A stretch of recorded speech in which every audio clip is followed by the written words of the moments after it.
नमस्कार साथियों, current affairs में आपका स्वागत है। प्रधानमंत्री नरेंद्र मोदी 15 दिसंबर 2025 से 18 दिसंबर 2025 के दौरान 3 देशों की द्विपक्षीय यात्रा पर रहेंगे।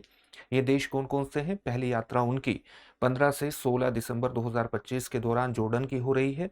फिर वो इथियोपिया जाएंगे और उसके बाद ओमान। ये तीनों ही देश भारत के लिए व्यापार, निवेश और रक्षा सहयोग के दृष्टिकोण से विशेष रूप से स्थान रखते हैं। चलिए इस यात्रा के बारे में थोड़ी सी सामान्य जानकारी हासिल कर लेते हैं। तीनों देशों की भौगोलिक अवस्थिति के बारे में एक ही मैप के माध्यम से थोड़ा देख लेते हैं। पहले यात्रा कहां पर होगी? जॉर्डन की। जॉर्डन यहां पर पड़ता है, पश्चिमी एशिया का एक महत्वपूर्ण देश है। इसके बराबर में ही कौन सा देश है? इजराइल है। फिर दूसरी यात्रा उनकी इथियोपिया की हो रही है। ये थोड़ा पहले का मैप है, या जैसे साउथ सूडान नहीं दिखाया गया है क्योंकि पहले का मैप है, तो उससे आपको कोई कंफ्यूज होने की आवश्यकता नहीं है। ये इथियोपिया है और उसके बाद उनकी यात्रा यहाँ पर ओमान की होगी। ये ओमान है, ये थोड़ा सा भाग इसका यहाँ भी आता है। तो ये 3 देश हैं और भारत के व्यापार, निवेश और सुरक्षात्मक सहयोग के दृष्टिकोण से तीनों ही देश महत्वपूर्ण हैं। तीनों पर बात करेंगे। इस यात्रा का उद्देश्य भी यह है कि भारत के पश्चिम एशिया और अफ्रीका में व्यापार, निवेश और सुरक्षात्मक सहयोग को एक गहराई प्रदान करना, और साथ ही ओमान के साथ एक एफटीए यानी फ्री ट्रेड एग्रीमेंट भी हो सकता है, जिसको जाना जाएगा सेपा के नाम से, यानी कॉम्प्रिहेंसिव इकोनॉमिक पार्टनरशिप एग्रीमेंट। एक एक करके तीनों देशों के महत्व को समझ लेते हैं। पहली यात्रा कहां पर होगी? जॉर्डन की। जॉर्डन की ये भारत पहली द्विपक्षीय यात्रा होगी प्रधानमंत्री नरेंद्र मोदी की। और वो किसके आमंत्रण पर यहां जा रहे हैं? किंग अब्दुल्ला द्वितीय के आमंत्रण पर प्रधानमंत्री मोदी जॉर्डन जा रहे हैं। साथ ही भारत और जॉर्डन के द्विपक्षीय संबंधों की 2025 में 75वीं वर्षगांठ भी है, तो इस अवसर को भी विशेष रूप से यहां पर मनाया जाएगा। अगर दोनों देशों के बीच द्विपक्षीय व्यापार को देखें तो ये द्विपक्षीय व्यापार बढ़कर के लगभग 2.8 बिलियन डॉलर का हो गया है। तो अपने आप में एक बड़े व्यापार मार्जिन को दिखाता है, एक तरह से बड़े व्यापार अमाउंट को ये प्रदर्शित करता है। इसके अलावा भारत जॉर्डन का तीसरा सबसे बड़ा व्यापारिक साझेदार भी है। ये दोनों देशों के बीच प्रगाढ़ संबंधों को भी ये चीज रिफ्लेक्ट करती है। वे कौन कौन से मुद्दे हैं जिस पर प्रधानमंत्री नरेंद्र मोदी और किंग अब्दुल्ला के बीच बात होने वाली है? यहां पर इजराइल है, और आप ये जानते हैं कि अक्टूबर 2023 के बाद से ही लगातार इजराइल और हमास के बीच एक संघर्ष है, संघर्ष की स्थिति बनी हुई है। तो दोनों ही नेताओं के बीच, जॉर्डन के नेता और भारत के नेता नरेंद्र मोदी के बीच बातचीत का एक प्रमुख मुद्दा रहेगा। क्या रहेगा? क्षेत्रीय भू राजनीतिक स्थिति पर चर्चा होगी। क्षेत्रीय भू राजनीतिक स्थिति पर चर्चा होने के अलावा भारत और जॉर्डन के बीच जो आर्थिक अवसर है, उन आर्थिक अवसरों पर भी बात होगी। और आर्थिक अवसरों के अंतर्गत ऊर्जा साझेदारी पर विशेष रूप से चर्चा होने की उम्मीद है। आर्थिक अवसरों के अलावा भारत और जॉर्डन के बीच आतंकवाद विरोधी सहयोग, आतंकवाद रोधी सहयोग पर भी चर्चा हो सकती है। जॉर्डन में अगर आप देखेंगे तो कितने भारतीय रहते हैं? जॉर्डन में लगभग 17,000 भारतीय रहते हैं, जो कि मुख्यतः गारमेंट सेक्टर में लगे हुए हैं। गारमेंट सेक्टर से तो भारतीय समुदाय को भी प्रधानमंत्री संबोधित करेंगे, और न केवल भारतीय समुदाय को संबोधित करेंगे बल्कि भारत जॉर्डन बिजनेस इवेंट में भी प्रधानमंत्री शिरकत करेंगे, ताकि दोनों देशों के बीच आर्थिक संबंधों की संभावनाओं पर विस्तार से एक बात भी हो सके, और उसको पिच भी किया जा सके कि किस प्रकार से ये संबंध भविष्य में बढ़ाए जाने हैं। दूसरी यात्रा कब से शुरू होगी? दूसरी यात्रा कहां पर होगी? इथियोपिया की। इथियोपिया की अगर भौगोलिक अवस्थिति देखें तो यहाँ पर इरिट्रिया है, ये जिबूती है, ये सोमालिया है, यहाँ सूडान है, ये साउथ सूडान है, यहाँ पर ये युगांडा इधर पड़ जाता है, केन्या की सीमा लगी हुई है यहाँ पर। इथियोपिया का विशेष रूप से ग्लोबल साउथ सहयोग के अंतर्गत महत्वपूर्ण स्थान है, और उसका स्थान इसलिए बढ़ जाता है क्योंकि 1 जनवरी 2024 से इथियोपिया ब्रिक्स का भी सदस्य बन गया है। ठीक है, तो अफ्रीका का आप देखेंगे इन 1 जनवरी 2024 को 2 अफ्रीकी देशों को ब्रिक्स में शामिल किया गया था, एक मिस्र को शामिल किया गया था और एक इथियोपिया को शामिल किया था। तो ये यात्रा भारत की ग्लोबल साउथ के एक नेता के रूप में अपने आप को प्रस्तुत करने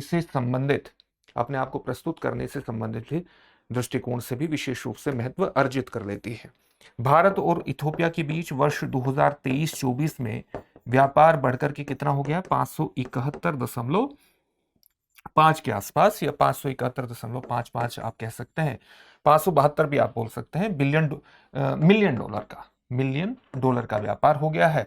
और ये व्यापार लगातार और ज्यादा विस्तृत होता जा रहा है। साथ ही भारत और इथोपिया कई और मुद्दों पर भी लगातार सहयोग करते हैं। जैसे एक महत्वपूर्ण मुद्दा इनके बीच ये भी है कि एक पैन अफ्रीका नेटवर्क इनिशिएटिव है, जिसके अंतर्गत भारत के आईआईटी दिल्ली ने भी इसके साथ सहयोग किया है इथोपिया के साथ, और अदिस अबाबा विश्वविद्यालय के साथ सहयोग करके टेलीमेडिसिन और टेली शिक्षा के क्षेत्र में विशेष रूप से सहयोग ये करते हैं। तो कई क्षेत्र हैं जहां पर दोनों देश अपने संबंधों को आगे बढ़ाने की कोशिश कर रहे हैं। द्विपक्षीय वार्ता के अंतर्गत हम देखेंगे कि कई महत्वपूर्ण मुद्दों पर चर्चा हो सकती है, और उन महत्वपूर्ण मुद्दों पर व्यापार और निवेश के अलावा कृषि, अवसंरचना यानी इंफ्रास्ट्रक्चर, खनन और विनिर्माण जैसे क्षेत्रों पर बातचीत होगी।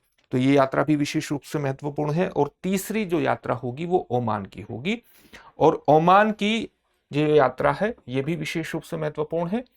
विशेष रूप से महत्वपूर्ण क्यों है? क्योंकि ओमान के साथ भारत के द्विपक्षीय संबंधों के 70 वर्ष पूर्ण हो रहे हैं। न केवल 70 वर्ष पूर्ण हो रहे हैं, बल्कि भारत की जो कैबिनेट है, भारत की कैबिनेट और ओमान की जो शूरा काउंसिल है, उसके द्वारा जो भारत और ओमान के बीच एफटीए है, फ्री ट्रेड एग्रीमेंट है, जिसको कॉम्प्रिहेंसिव इकोनॉमिक पार्टनरशिप एग्रीमेंट कहा जाएगा, उसको मंजूरी प्रदान की जा चुकी है। और इस पर जो वार्ताओं की शुरुआत हुई थी वो नवंबर 2023 में हुई थी, और वर्ष 2025 में ये वार्ताएं पूर्ण हुई हैं। तो आप देख सकते हैं कि सेपा पर हस्ताक्षर होने की पूरी संभावना है, और सेपा के माध्यम से क्या किया जाएगा, वस्तुओं, सेवाओं, पूंजी और लोगों के आवागमन को और ज्यादा आसान बनाने की कोशिश की जाएगी। विशेष तौर से वस्तुओं और सेवाओं को हम क्या करेंगे, इतने कमतर स्तर पर टैरिफ लगाया जाएगा। कोशिश कर अधिकांश एफटीए में अधिकांश वस्तुओं को जीरो टैरिफ के अंतर्गत या नगण्य टैरिफ के अंतर्गत लाया जाता है, ताकि द्विपक्षीय व्यापार को बहुत बड़े स्तर पर बढ़ाया जा सके।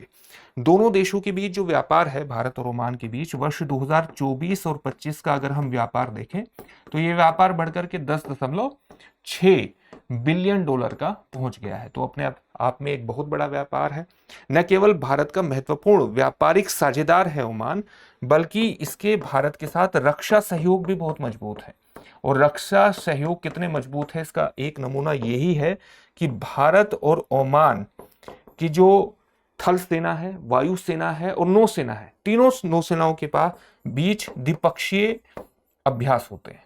तीनों सेनाओं के, थल सेना, नौसेना और वायुसेना, उनके बीच द्विपक्षीय अभ्यास होते हैं। तो ये दोनों देशों के बीच जो रक्षात्मक सहयोग है वो कितने सुदृढ़ है, इसको भी रिफ्लेक्ट करता है, और इस संदर्भ में ये यात्रा और ज्यादा महत्वपूर्ण हो जाती है।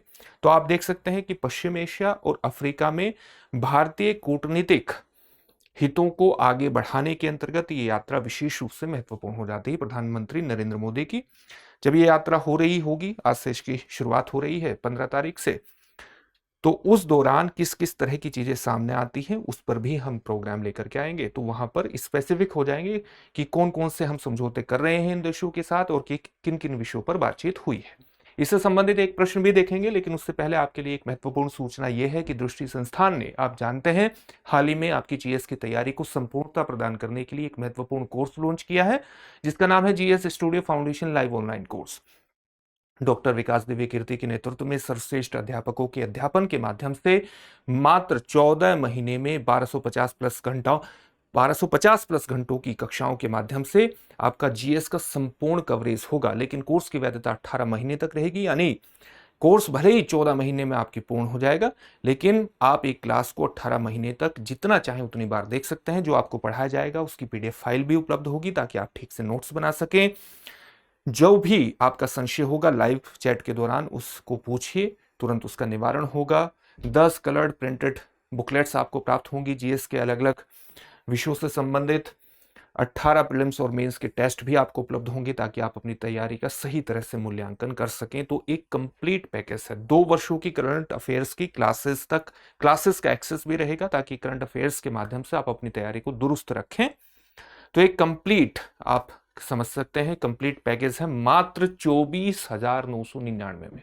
24,999 मात्र। तो और इस फीस को आप इंस्टॉलमेंट में भी जमा करा सकते हैं। हिंदी माध्यम का बैच 9 दिसंबर से प्रारंभ हुआ है इसका, और अंग्रेजी माध्यम का बैच 10 दिसंबर से प्रारंभ हुआ है। एडमिशन आप अभी भी ले सकते हैं। डिस्क्रिप्शन में दिए गए लिंक पर जाइए, अपने एडमिशन को सुनिश्चित कीजिए। किसी भी प्रकार की कोई भी क्वेरी है तो 8750187501 पर आप कॉल कर सकते हैं। साथ ही दृष्टि संस्थान ने अपनी रांची शाखा की भी शुरुआत कर दी है। तो अगर आप झारखंड पब्लिक सर्विस कमीशन की तैयारी कर रहे हैं या यूपीएससी की तैयारी कर रहे हैं और रांची के आसपास रहते हैं तो वहां से भी अपनी तैयारी को आगे बढ़ा सकते हैं। वहां एडमिशन लेकर के भी अपनी तैयारी कर सकते हैं। अब इस टॉपिक से संबंधित एक प्रश्न देख लेते हैं। प्रश्न क्या है? पीएम मोदी की 15 से 18 दिसंबर 2025 के दौरान होने वाली 3 देशों की यात्रा में कौन सा देश शामिल नहीं है? आपके सामने ऑप्शंस हैं, जॉर्डन, इथियोपिया, ओमान या केन्या। इस प्रश्न का उत्तर कमेंट बॉक्स में कमेंट करके जरूर दीजिए। फिर से एक नए सेशन में आपसे मुलाकात होगी। धन्यवाद। अब एग्जाम की तैयारी को और बेहतर करने के लिए हमारे चैनल को लाइक, शेयर और सब्सक्राइब करना ना भूलें।